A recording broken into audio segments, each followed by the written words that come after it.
한국인 평균 빚이 9천만 원을 넘어섰습니다. 그런데 더 무서운 건 이게 신용카드나 대출만의 이야기가 아니라는 거죠. 요즘 MZ세대들은 배달 음식, 화장품, 심지어 편의점 커피까지 나중에 갚으면 되지라는 생각으로 쪼개서 결제하고 있거든요. 이자 없다는 달콤한 말에 속아서요. 문제는 이게 절대 공짜가 아니라는 겁니다. 지금 이 순간에도 수백만 명이 빠져들고 있는 이것, 바로 후불결제입니다. 너무 쉽고 가볍게 쓰게 만든 이 구조는 마치 실제 가격의 무게를 지워버린 듯 착각하게 만들었고, 그 착각은 사람들의 지갑을 조용히 갈라냈습니다. 어떤 사람은 4만 원을 4번 나눠 냈고, 또 어떤 사람은 배달비까지 후불로 넘겼고, 젊은 세대가 가장 먼저 흔들렸습니다. 하지만 이런 변화는 어느 날 갑자기 만들어진 현상이 아니었고, 이미 오래전부터 준비된 흐름이었습니다. 그래서 오늘은 이 흐름이 어떻게 우리의 삶 속으로 파고들었는지 차근차근 이야기를 해보겠습니다. 글로벌 통계를 보면 충격적인데요. 지난 5년간 선구매 후결제 시장이 20배 넘게 폭발적으로 성장했습니다. 2019년에 2조 7천억 원이었던 게 2021년에는 32조 원을 넘어섰고, 올해는 무려 163조 원까지 치솟을 거라고 예측되고 있죠. 왜 이렇게 많은 사람들이 여기에 빠져드는 걸까요? 사실 이건 우연이 아닙니다. 우리 사회가 완전히 바뀌었거든요. 첫 번째 변화는 모든 게 금융상품이 됐다는 겁니다.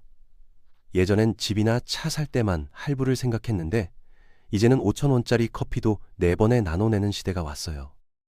두 번째는 SNS의 영향인데, 빠르게 변화하는 트렌드, SNS에서 계속 보여지는 타인의 소비, 인플루언서들이 보여주는 화려한 라이프 스타일을 따라하고 싶은 욕구, 자기 이미지 관리 압박 등이 복합적으로 작용하면서 소비 결정은 더 감정적으로 바뀝니다. 돈을 쓰는 순간이 일종의 정체성 표현처럼 변한 거죠. 그런데 문제는 충분한 돈이 없습니다. 돈이 없으니까 일단 지르고 보는 거죠. 미래의 나에게 부담을 계속 떠넘기고 있는 것입니다. 세 번째로 팬데믹 이후에 보복 소비 심리가 강해지면서 그동안 못 산 거 이제라도 사야지라는 생각이 퍼졌습니다. 여기에 금융교육을 제대로 안 받은 젊은 세대들이 완벽한 타깃이 된 거예요. 그럼 이게 왜 문제냐고요? 이자가 없는데 뭐가 나쁘냐고 반문할 수 있겠죠. 핵심은 이겁니다. 선구매 후 결제 회사들은 여러분을 위해서 만들어진 게 아니라 판매자를 위해서 설계됐다는 거예요. 쇼핑몰이나 브랜드 입장에서는 이 시스템을 달아놓으면 매출이 확 올라가거든요. 그래서 일반 카드 결제보다 2배에서 3배 높은 수수료를 기꺼이 내는 겁니다. 구체적으로 설명해 볼게요. 13만 원짜리 상품을 일반 카드로 결제하면 판매자는 3,300원 정도 수수료를 냅니다. 그런데 선구매 후 결제로 결제되면 수수료가 6,500원까지 올라가요. 거의 2배죠. 그런데도 판매자들은 이걸 기꺼이 감수합니다.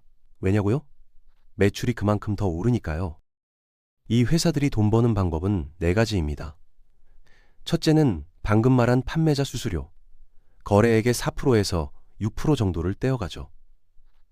둘째는 연체료인데 이게 생각보다 엄청난 수익원이에요. 통계를 보면 3명 중 1명은 최소 한 번은 결제를 놓친다고 합니다. 한 번 놓치면 2,600원에서 2만 원까지 연체료가 붙고, 심하면 원래 구매액의 25%까지 날아갈 수 있어요. 셋째는 데이터 판매입니다. 여러분이 뭘 사는지, 언제 사는지, 얼마나 자주 사는지 이런 정보들을 모아서 다른 기업들한테 팔아넘기는 거죠. 마케팅 회사들은 이런 데이터에 엄청난 돈을 지불합니다. 넷째는 채권 패키징인데, 여러분의 빚을 여러 명 것들과 묶어서 대형 금융기관에 판매하는 겁니다. 즉 여러분이 제때 갚든 안 갚든 이 회사들은 무조건 돈을 벌도록 시스템이 짜여 있는 거예요. 이제 실제 사례를 보죠. 130만 원짜리 아이폰을 산다고 가정해 봅시다. 결제 페이지에서 3가지 선택지가 나타납니다. 첫째, 현금 130만 원 일시불로 결제. 이게 제일 깔끔하죠. 둘째, 연이율 22%인 신용카드로 최소 금액만 납부하면서 갚기. 이러면 5년에 걸쳐 총 192만 원을 내게 되고 이자만 62만 원입니다. 셋째, 선구매 후 결제로 오늘 32만 5천 원만 내고 2주마다 32만 5천 원씩 4번 나눠서 갚기. 어떤 게 제일 좋아 보이나요? 바로 여기에 심리적 함정이 있습니다. 판매자들은 결제 페이지에서 4가지 심리 트릭을 사용해요. 첫째는 지불의 고통을 줄이는 겁니다. 심리학자들이 밝혀낸 건데 사람들은 큰 금액을 한 번에 내는 것보다 작은 금액을 여러 번 나눠내는 게 훨씬 덜 아프게 느껴진다고 해요. 130만 원 내는 건 무섭지만 32만 5천 원은 괜찮아 보이는 거죠. 여러 번 걸쳐 비용을 지불하게 되면 부담이 없다고 느끼면서 사람들은 본래 계획보다 훨씬 많은 소비를 하게 됐고 이 방식이 젊은 층에서 폭발적으로 늘어나게 됐습니다. 둘째는 시간 할인이라는 개념인데요. 미래의 큰 이익보다 지금 당장의 작은 보상을 더 가치 있게 여기는 인간의 본능을 이용하는 겁니다. 오늘 32만 5천만 내면 바로 가져갈 수 있어요 라는 말이 돈 모아서 나중에 사세요 보다 훨씬 매력적으로 들리잖아요. 셋째는 인위적인 급박함을 만드는 거예요. 지금만 가는, 한정 수량, 타임세일 같은 문구로 빨리 결정하게 만들죠. 넷째가 제일 교묘한데 색깔과 버튼 배치입니다.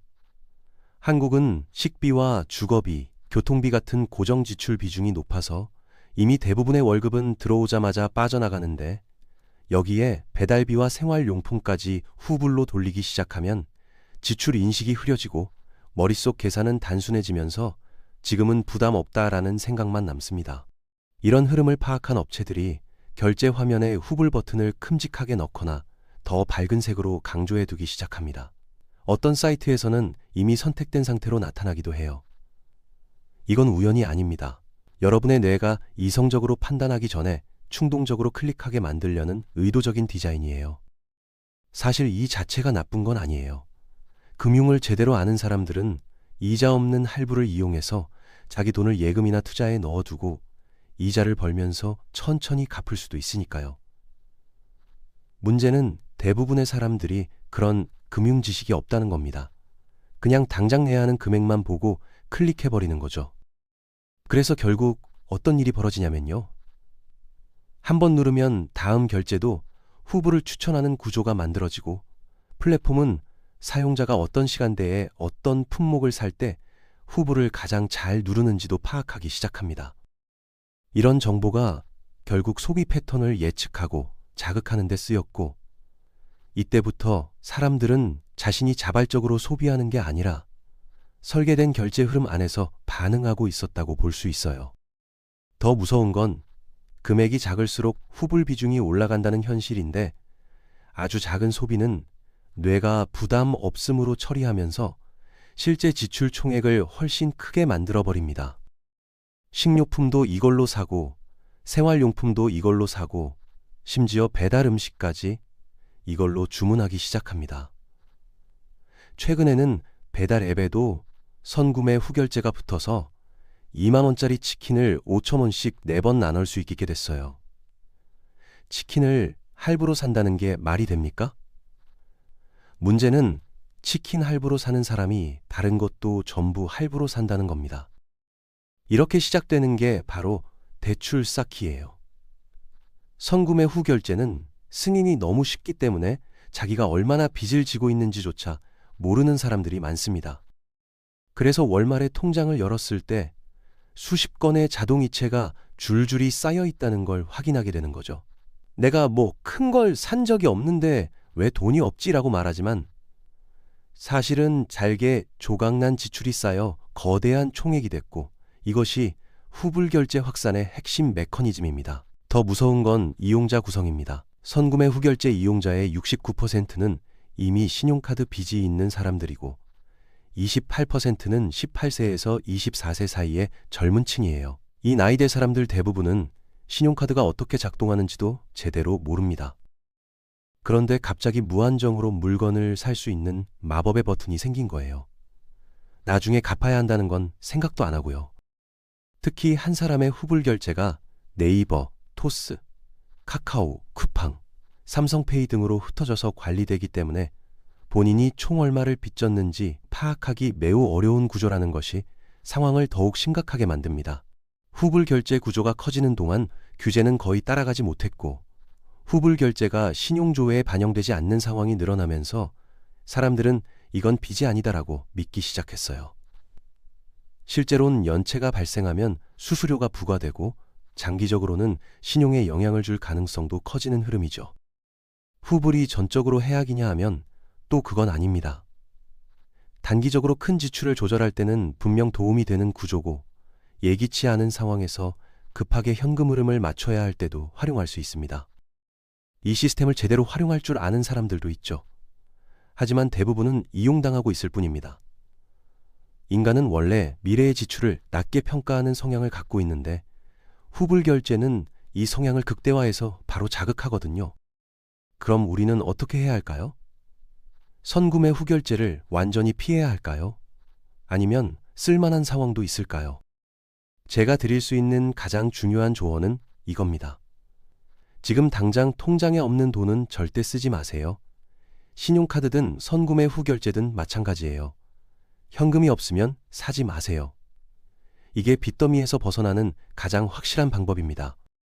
만약 금융에 자신이 있다면 이자를 벌기 위해 전략적으로 사용할 수도 있어요. 통장에 돈을 놔두고 이자를 받으면서 천천히 갚는 거죠. 하지만 자신이 없다면 신용카드와 선구매 후결제를 체크카드처럼 생각하세요. 쓰는 즉시 통장에서 그 금액이 빠져나간다고 생각하는 겁니다. 그리고 가전제품, 학업비용, 일시적으로 높은 지출처럼 명확한 목적이 있을 때만 후불을 쓰고, 생활비, 배달비, 화장품, 의류 같은 반복적 지출에는 절대 사용하지 않는 방식이 효과적입니다. 주유비, 장보기, 금요일 저녁 치킨까지 전부 할부로 사기 시작하면 그건 미끄러운 비탈길의 시작입니다. 빚은 지는 건 1초지만 갚는 데는 100배의 시간이 걸려요. 마지막으로 가장 중요한 건 소비가 아니라 구조를 바라보는 관점입니다. 후불 결제는 사람이 편해지라고 나온 기술이 아니라 플랫폼과 판매자가 더 많은 매출을 만들기 위해 설계한 결정식이라는 걸요. 선구매 후결제 회사들은 수백만 달러를 들여서 심리학 연구를 하고 여러분이 감당할 수 없는 금액을 쓰게 만들려고 합니다. 그 메커니즘을 이해하는 순간 소비는 훨씬 명확해지고 필요 없는 지출을 막을 수 있게 됩니다. 이제부터는 결제 버튼을 누르기 전에 진짜로 물어봐야 합니다. 지금의 편함 때문에 미래의 나를 힘들게 만들 생각이 있는가? 이 단 한 번의 멈춤이 도파민의 흐름을 차단하고 자동화된 소비 습관을 흔들어 놓을 수 있습니다. 현명하게 대응하시기 바랍니다. 당장의 편리함보다 미래의 재정 건강이 훨씬 더 중요하니까요.